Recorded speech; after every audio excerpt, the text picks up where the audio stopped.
Well, you're not telling me. We're not fucking leaving. What do you mean? Not giving up? We're staying in the deal. Live on the YouTube and about to be live on the Real Estate 101. I might be a little rusty, Pony. I haven't done Real Estate 101 in some time. About 3-4 years. I don't think it's been that long, but I'd say it's a few months. When's the last time I did Real Estate 101?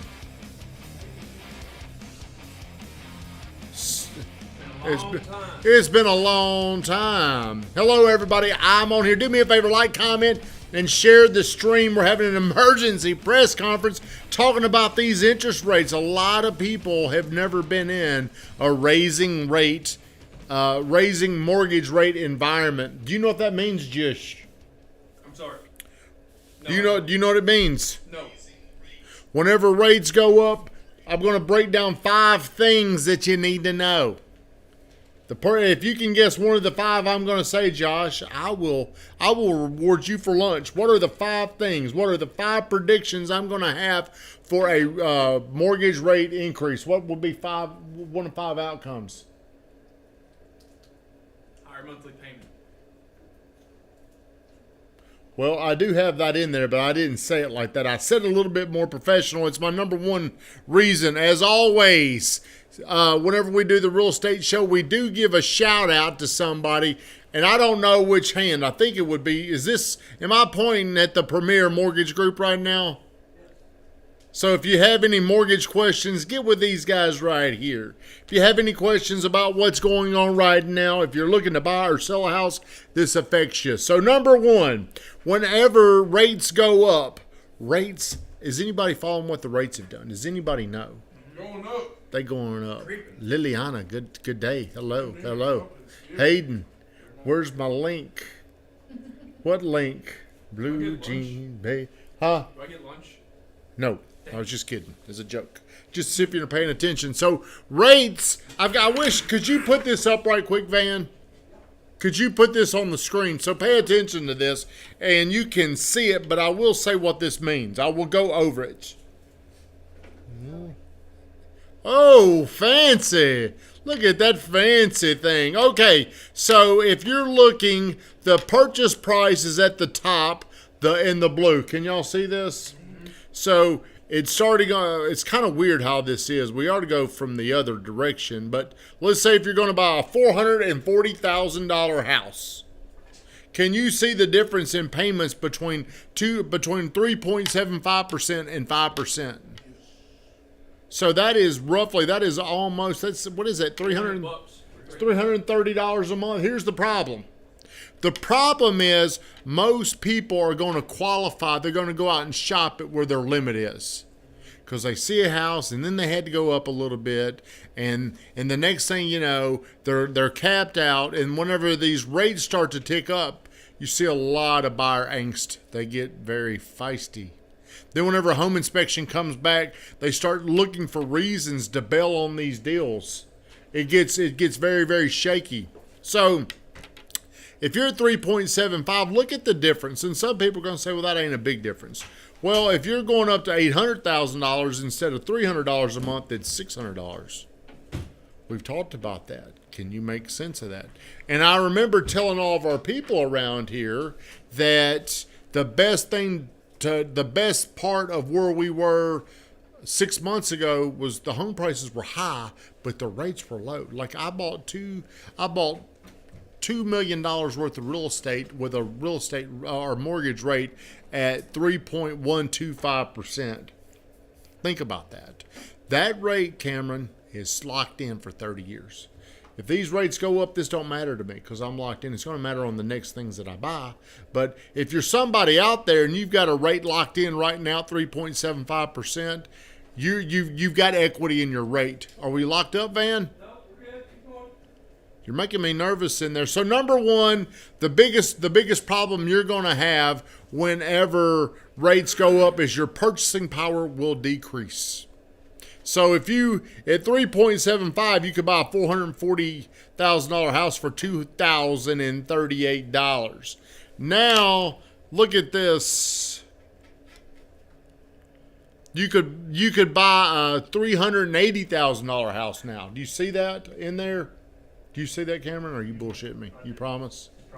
You've lost $60,000 worth of borrowing power. So if I'm wanting to buy a house, I'm wanting to buy now because this may take a few years for this to unsettle. Who knows how it's going to end up? So number one, your purchasing power decreases. Van, you can take it off. I appreciate you putting that. Give it up for Van Grafton. That was great, man. We got some fancy.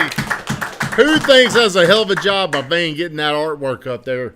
The number two thing that will happen is buyers will become uncertain, especially in new construction, because they can see these rates going up. They see their payment going up. You had a man in here today.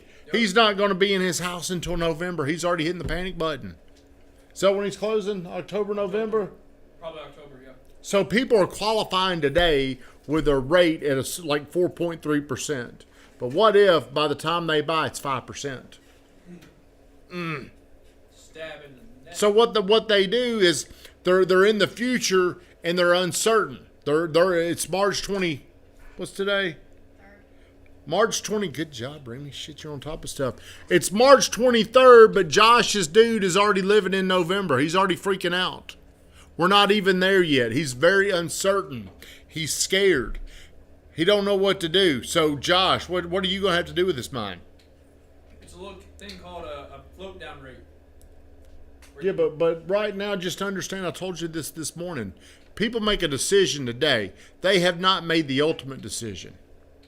They've gotten engaged to the idea of buying a house. They wrote the contract. You don't get married until when, Stevie Z? You don't know. You ain't never been married. But people ain't married. People aren't married to the deal. They're engaged. They've asked, Drew, would you marry me? Yes. Well, yes, I would. What are some things that come along that might bust up that engagement? She might cheat on you. She might cheat on you.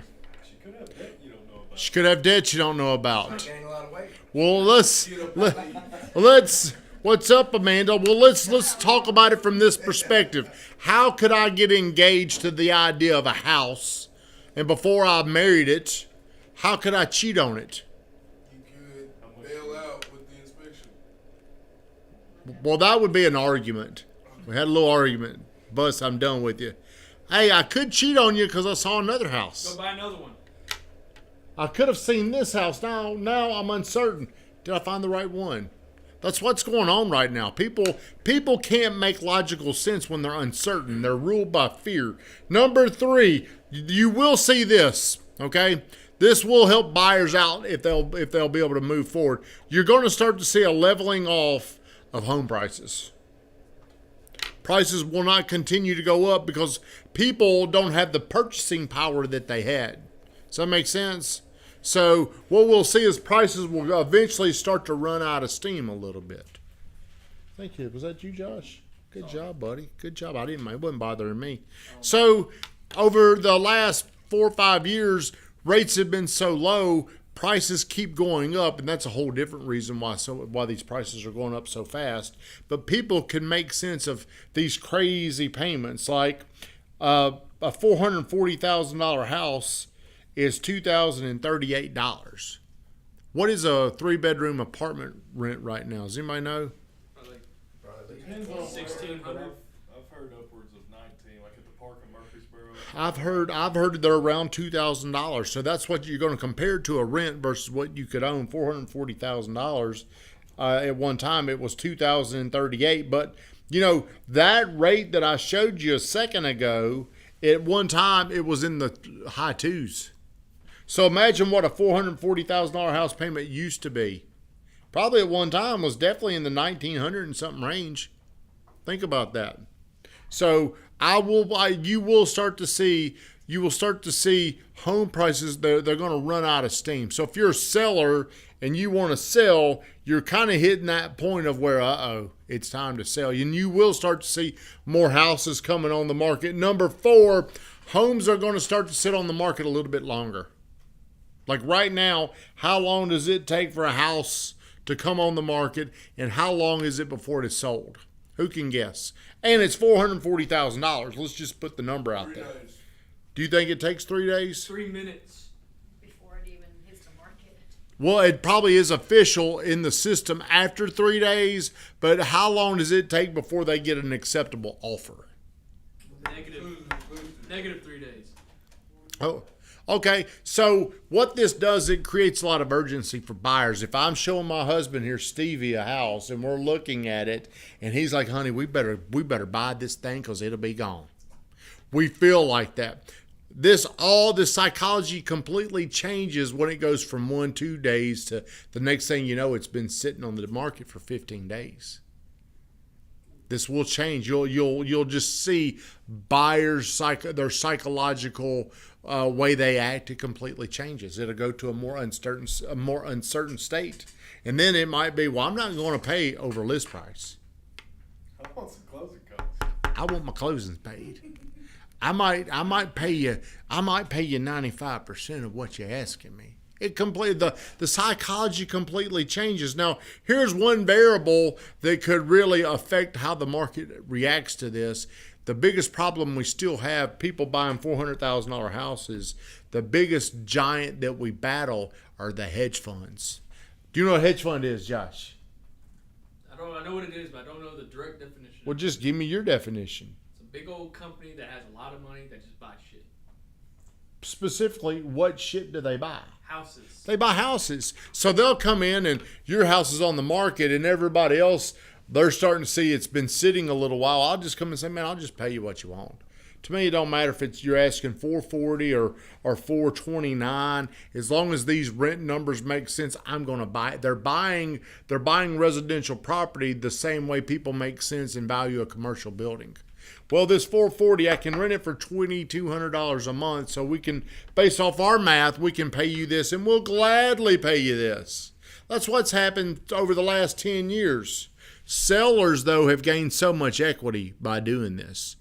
I think as these rates go up, I think the hedge fund guys, they're going to probably lose a little purchasing power too, because they're still borrowing money or they're paying something for that money. So you will start to see more days on the market. You put your house on the market, it was taking 1 hour to sell, then it eases into 1 day.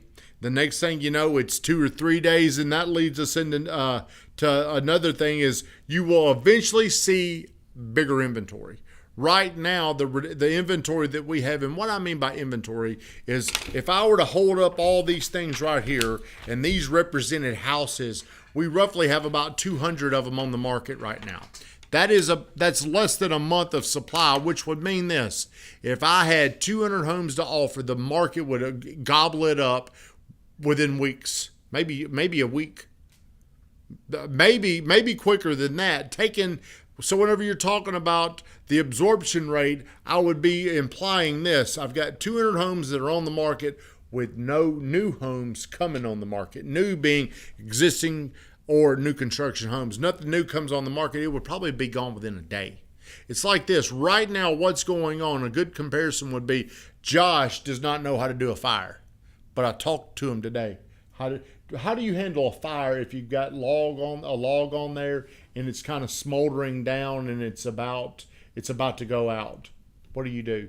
I mean, if it's going good, I'll put more wood on it. But what? No. If you want to put it out, No. What if it's dying down? It's almost out. Kindling.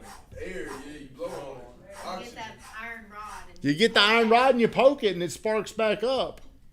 Okay, so right now we're not in that position on the. Right now, the market, if it were a fire, is just wide open. And whenever we grab a log and throw it in there, it just burns it up immediately. When a house comes on the market, just one house, it burns it up immediately. But when the market slows down and we keep putting more on there, it's just going to smother the fire. Okay? So the analogy, what I'm trying to help you understand is as the market slows down and more homes come onto the market, it'll go from a 2-week supply to a healthy market would be about a 6-month supply. That's where we need to be. That's how far away we are. So why are we raising these rates? The good times, they can't last like this. Whenever I bought a steak the other day, has anybody bought meat? Do you understand this inflation? What did you buy? Ribeye. Where'd you buy it? That new tea and meat company. Okay, well, how much was your ribeye? 2 of them for $30. How'd you get them so cheap? Hey, I talked him down. You go in there and talk, hey, I can't pay you that. Negotiated. I got buyer uncertainty here on you, Andy. Hey, I can't pay you that. My 2 steaks were $160. It's the difference between Wagyu. That is the but I don't think you paid $30 for 2 steaks. I don't think. Unless you got little hamburger patties and you're sitting here saying they were steaks. Zena, we got some steak here. I put some sausage with a bone in it. That's a bone-in sausage ribeye. But everything is going up. Gas is going up. The cost to build a house, it's going through it's ridiculous how inflation is overinflating prices. And the only way you can slow this stuff down is by raising the cost to borrow money, and it will slow things down. And I think over the next 2 years, you're going to see the Fed really trying to calm this inflation down. Home prices are overinflated. They're very overinflated right now. I mean, are they really worth what we think they're worth right now? I don't know. I think they are, but whenever you've got these hedge funds in here buying up all these houses, it's definitely overinflated what home prices should be worth. So those are the 5 things. Josh, can you remember one of the 5 things I said? Yes. I'm predicting in this raising rate environment? What was one of them? It's going to lower your buying power. Ooh, good job. Can you remember one thing? Uncertainty in the buyer. See, so you want to know how to predict things with your client. This is to your realtors out there, okay? The most powerful thing I can tell you is knowing how to predict. Drew, the reason why he picked uncertainty, because he's probably dealt with some people that are uncertain right now, aren't you? Mm-hmm. How can you calm uncertainty with people? I feel like you can either put people in the future to what things could be, or just, provide as much information as you can for them. The big thing is getting information, getting their thoughts. The way you do this is by asking them questions. Hey, how do you feel like things are going to... Do you feel like you're going to be okay paying that $2,000 a month? He's uncertain. Now you got a problem. Their problems are your problems if you're trying to get paid. That was the top 5 things to be on the lookout for. Here's my one thing I want to add. If you're somebody like me and you want to continue to buy real estate, but you don't want to move out of your home, it's still a great time to do this because prices are overinflated. Okay? What you could do is you could go out and pull some money out. Pull some money out of your house and go buy something else. So I want to buy a Florida house, and one of the things I want to do is just sneak a little bit of money out of one of my properties, and I'll use that as my down payment somewhere. Or what if you've got a lot of debt that you need to clean up? Right now with these prices, you can go out and you can borrow cheap money. Van, what was my credit card interest you were making me pay? 24%. I can go out still and borrow money roughly at 4.75% right now, but I paid for probably 2 years 22%. That was stupid, just stupid. Should I have just gone and pulled out money back then and paid all that off? I didn't want to do that because that would have been the easy way out. But there's ways you can get creative right now because prices have gone up so much and you don't want to sell your house. So if you'd like more information about that, hit us up. What is our website now, Van? What is our mortgage website now, Van? .net. Damn it. Everybody, have a great day. Shut us down. Van Grafton.